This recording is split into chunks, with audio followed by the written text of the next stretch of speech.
Conexão Ciência.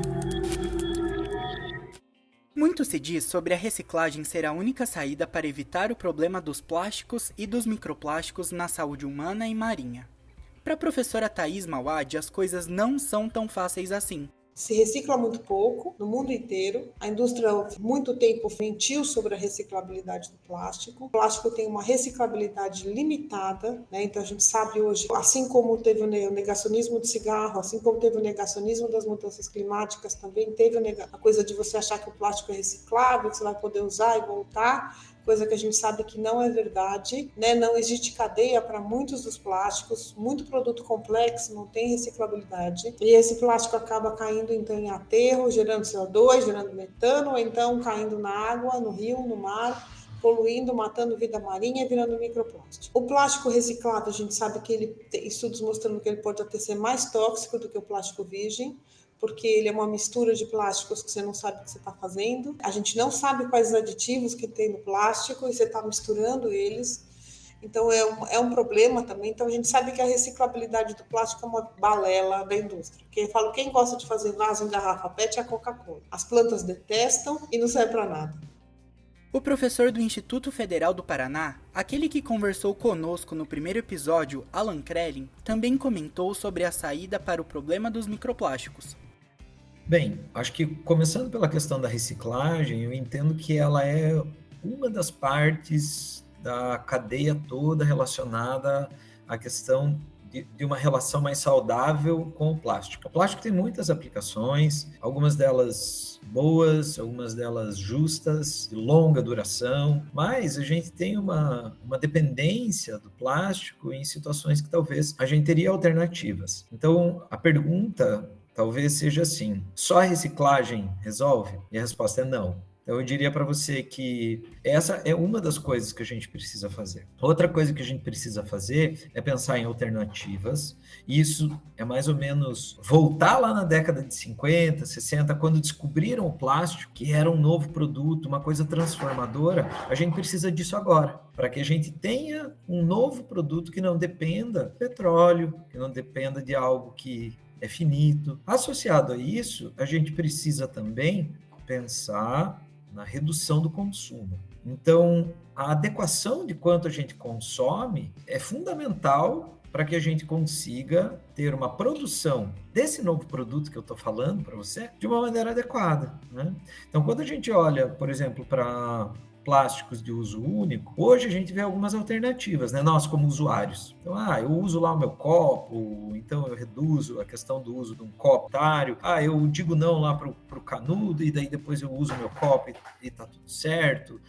Tem talher de metal. Então, assim, a gente vê que tem alternativas, né? Agora, quando a gente olha para o consumo da compra, em alguns momentos, você não consegue encontrar alternativas que não estejam embaladas em plástico, não tem alternativas para, digamos, uma indústria, ou melhor, né, você buscar fornecedores que não trabalhem com plástico, mas trabalhem com coisas alternativas. Então, quando eu falo disso, eu trago esse ponto muito forte, porque é outro elo da cadeia que você mencionou, que é a questão da indústria, que é, bem ou mal, o órgão que, ou melhor, né, o elo aqui, que tem o poder de realmente viabilizar uma nova estratégia ou um novo produto. A partir do momento em que a gente tem uma procura real por um produto novo, aí sim as coisas começam a fluir.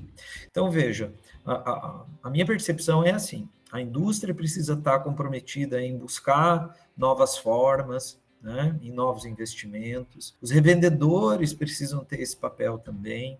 Os grandes compradores, então, como, por exemplo, governos, né? Então, a gente esquece que, além de nós, consumidores individuais, de empresas, mas a gente também tem o governo que consome, tem um grande poder de compra. Então, toda essa cadeia aqui, ela precisa pensar muito bem como se relacionar com o plástico, para que depois disso a gente possa olhar para nós como consumidores individuais e a reciclagem como uma alternativa ou uma peça nessa engrenagem. Tem um outro aspecto que é interessante, que é dizer o seguinte: Quando a gente olha para as novas abordagens, tem a história da economia circular, né? Da intensificação da reciclagem, para que a gente possa ter uma circularidade maior, né?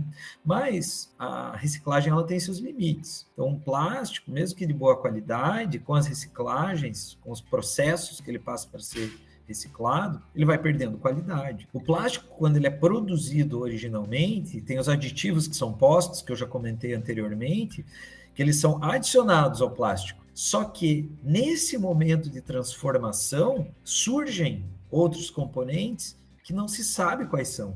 Então, no momento em que você vai trabalhar com a reciclagem, você não está trabalhando mais só com aqueles aditivos e com aquele plástico que você tem originalmente.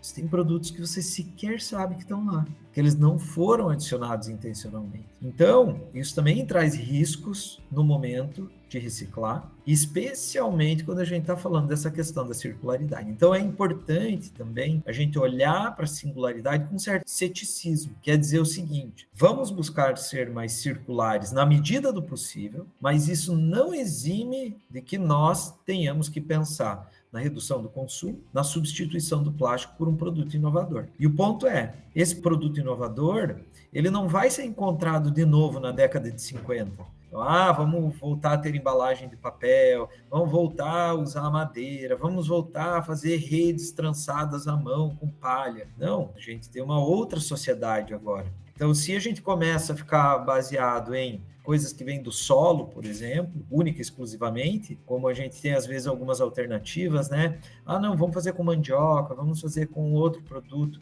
A gente corre o risco de acontecer aquilo que aconteceu lá nos Estados Unidos, quando eles começaram a produzir o etanol com milho, e aí começou a subir o valor do milho para consumo alimentar no México. Então, é isso que a gente quer? Então, essa que eu acho que é a grande questão. É uma cadeia tão longa que a gente precisa pensar em alternativas e pensar em inovação. Esse foi o Conexão Plástico, e a mensagem que fica é que todos temos responsabilidade em reduzirmos o uso de plásticos no cotidiano. Coletivamente, precisamos cobrar que medidas governamentais sejam tomadas. Então olhe aí ao seu entorno e veja o que podes fazer de diferente para mudar essa realidade. Até mais! Conexão Ciência.